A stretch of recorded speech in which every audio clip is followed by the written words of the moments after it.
thara za ngai na dil tu te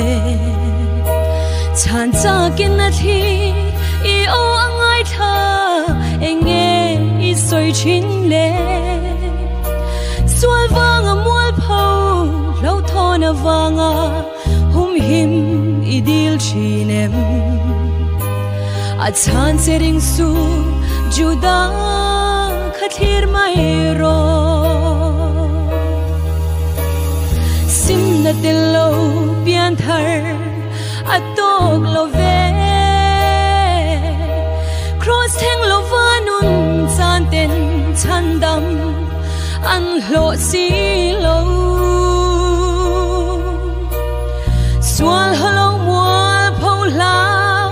mai ring tu chu ti boralin an la om do ne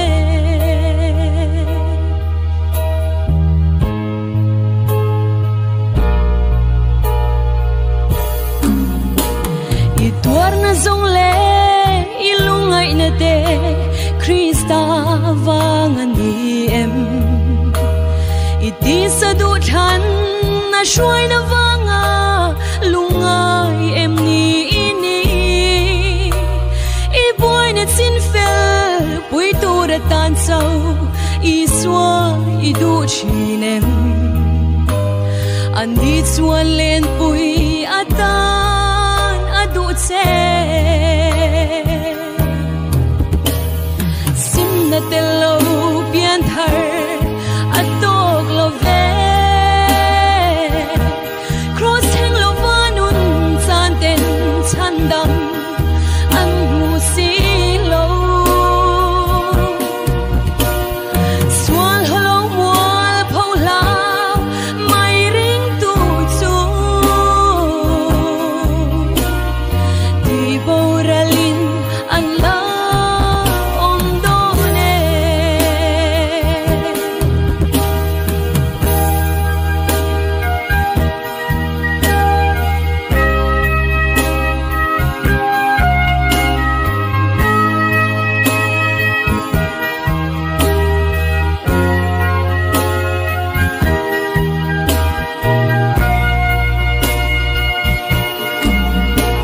tharawa bulchan ti sa zoin lal rong I bol em le I kang thui zela I thil ti mangin chandam I in tuma I shia na thiam na zong te ma chuanin lal thu I soi chinem I mual pho na zo ka lal alo moyang sim na telo pian thar atok lo ve cross hang lo vanun chan ten chan dam an hu si lo swal halo mual pho lao mai ring tu chu ti boralin an la om do ne ti boralin an la om do ne